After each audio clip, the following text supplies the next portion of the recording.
क्या अच्छा क्या बुरा, जीवन बदलने वाली न्यू मोटिवेशनल कहानी।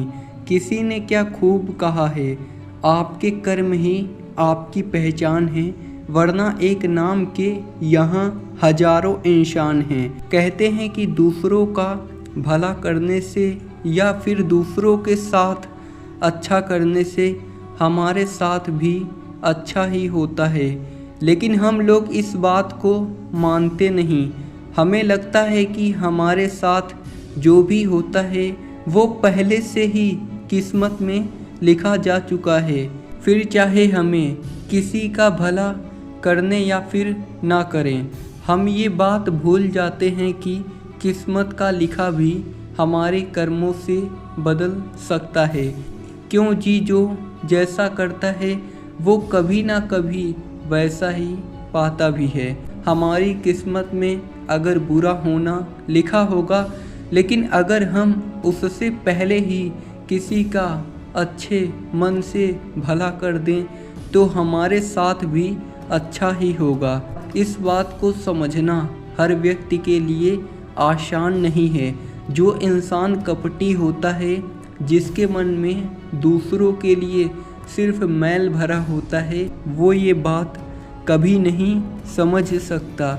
लेकिन दूसरी तरफ वो इंसान जो अच्छा सोचता है, जिसे ऊपर वाले पर विश्वास होता है, वो इस बात हमेशा यकीन रखता है कि बुरी किस्मत को भी अच्छे कर्मों से बदला जा सकता है। आज की जीवन बदलने वाली शॉर्ट मोटिवेशनल स्टोरी भी कुछ ऐसी ही है। ये मोटिवेशनल स्टोरी आपको जीवन में हमारे द्वारा किए जाने वाले अच्छे बुरे कर्मों से मिलने वाले फल के बारे में सीख देगी।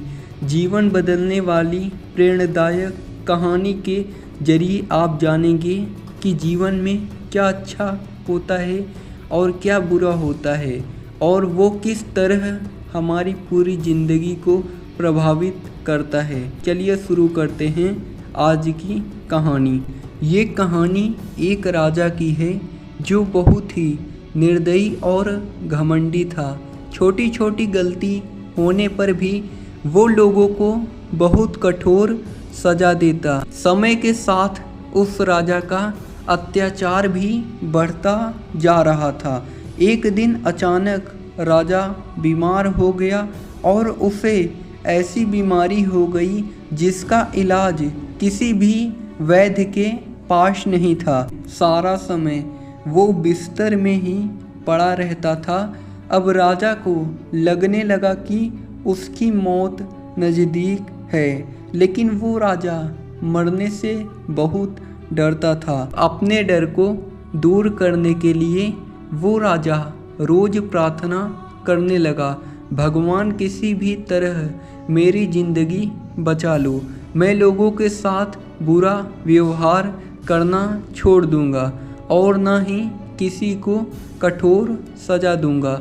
मुझे बचा लो, मैं अभी मरना नहीं चाहता, मैं अभी मरना नहीं चाहता।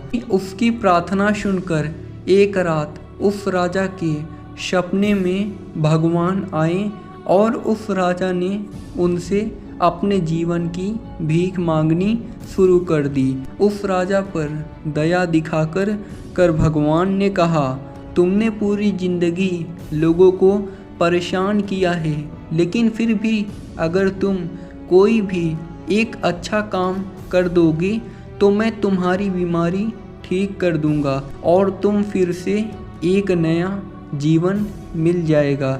ये सुनते ही उसका सपना टूट गया और उसकी बीमारी भी ठीक हो गई।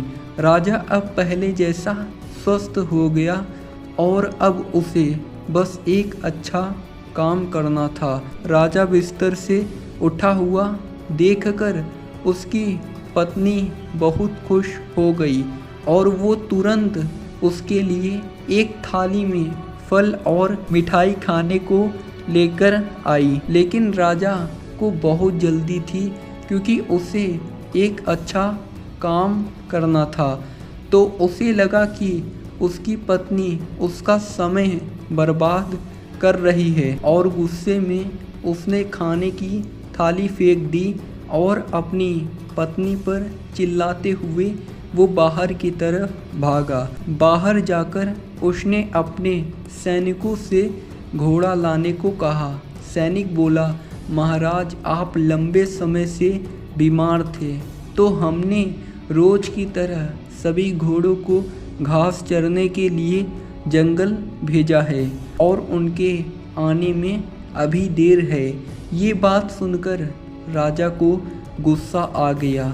उसने अपने सैनिकों को मौत की सज़ा सुना दी और गुस्से में पैदल ही महल से बाहर निकल गया।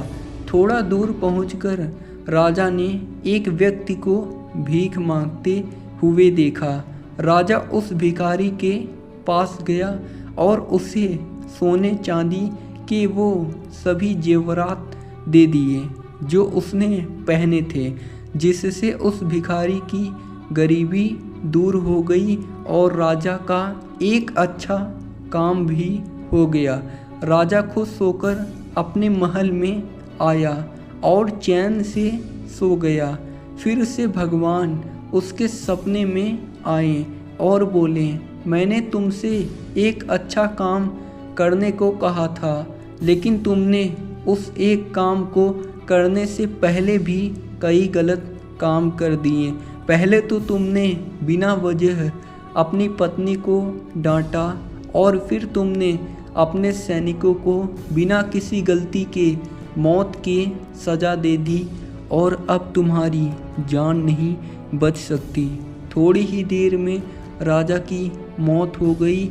हम सभी को अपनी ज़िंदगी की वैल्यू तब पता चलती है जब हमारी लाइफ में कोई मुसीबत आती है। जब तक सब कुछ सही चल रहा होता है उस वक्त हमें खुद पर घमंड होता है।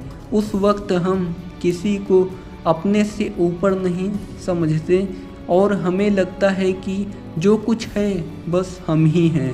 हम अपने वक्त का और अपनी पावर का सही इस्तेमाल नहीं कर पाते और जब बहुत देर हो जाती है तो तब हम दूसरों के लिए कुछ करने की सोचते हैं। कई लोगों की आदत होती है जो अपने ही फैमिली मेम्बर्स पर गुस्सा करते हैं, बेवजह लड़ाई करते हैं और बाहर के लोगों के सामने अच्छा बनने का नाटक करते हैं। लेकिन हमें ये बात नहीं भूलनी चाहिए कि अगर लोगों की ज़िंदगी में कुछ अच्छा ही करना है तो उसकी शुरुआत अपने घर से करनी चाहिए। जब हम अपने परिवार के लिए सही होंगे तब जाकर हम बाहर की दुनिया के लिए कुछ अच्छा कर पाएंगे।